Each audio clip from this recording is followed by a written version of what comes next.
Ever wonder why your credit score says 720 on one site, but when you actually apply for a loan, they hit you with a 660? Your credit score looks different everywhere, but it's not your fault, it's the system. Today, we're breaking down FICO versus VantageScore, how they differ, which lenders use, and which one actually matters. Stay till the end. This info could save you thousands. Welcome back to the channel where we simplify credit, finance, and freedom, one fact at a time. What is FICO? Let's start with the heavyweight in the room, FICO. FICO stands for Fair Isaac Corporation. It's been around since 1989, and it's the scoring model used in over 90% of lending decisions. Mortgages, auto loans, credit cards, you name it. Here's how FICO breaks down. Payment history, 35%. Amounts owed, 30%. Length of credit history, 15%. New credit, 10%. Credit mix, 10%. In short, FICO focuses heavily on your past payment behavior and how much credit you're using compared to your limits.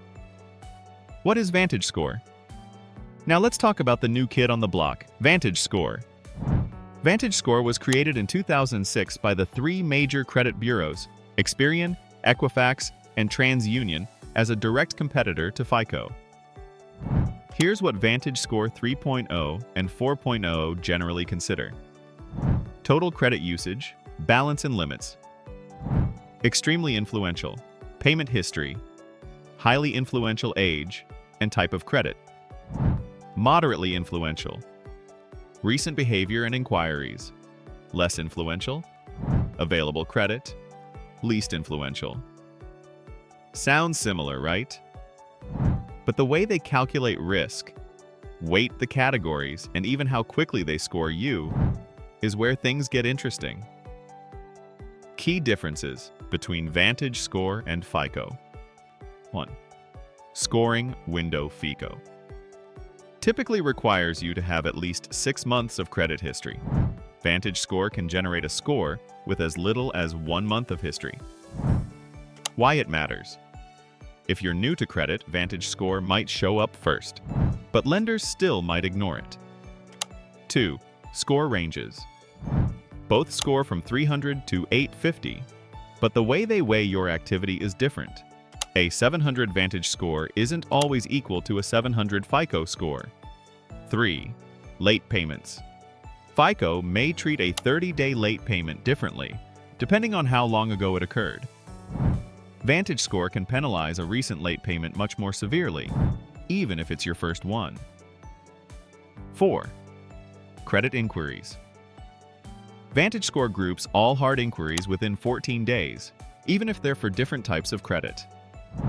FICO only groups same-type inquiries, like multiple auto loan checks, within a 45-day window. Why this matters? If you're rate shopping, the scoring model used could make a big difference in how your score is affected. 5. Use in real life. FICO is used by banks, mortgage lenders, auto lenders, and credit card issuers. VantageScore is used more by credit monitoring sites like Credit Karma, NerdWallet, and Credit Sesame. So if your Credit Karma score is showing 720 and the dealership says it's 660, yep, it's probably a Vantage versus FICO thing. So which score really matters? Let's keep it 100. FICO is still king. When it comes to applying for a mortgage, car, or major credit card, lenders are pulling FICO 90% of the time. But that doesn't mean VantageScore is useless. It can still be helpful for tracking trends, monitoring for identity theft, and seeing how your credit behavior is evolving over time. Just don't get too attached to that number if you're planning to make a major purchase. How to check both scores. Here's how you can check each type of score without wrecking your credit. FICO score. Go to myfico.com, paid. Check with your credit card company. Many now offer it free. Some banks, like Discover, Amex, and Citi, give you a FICO score for free VantageScore. Use sites like Credit Karma, Credit Sesame, or NerdWallet. Just know, These sites are often giving you Vantage 3.0 or 4.0, not Section 6 final tips. So here's how to play the game smart. Focus on what both models agree on. Pay on time, keep your balances low, and don't apply for credit you don't need.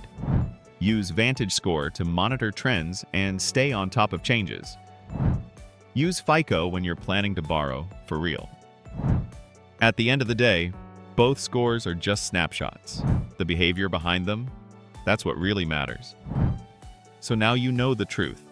Not all credit scores are created equal. FICO is what the banks care about, but VantageScore is what most apps will show you. Keep an eye on both, but play the game according to the one that counts when it's time to apply. If you found this video helpful, go ahead and smash that like button, subscribe, and drop your questions in the comments. Let me know. Have you ever been shocked by the difference between your Vantage and FICO score?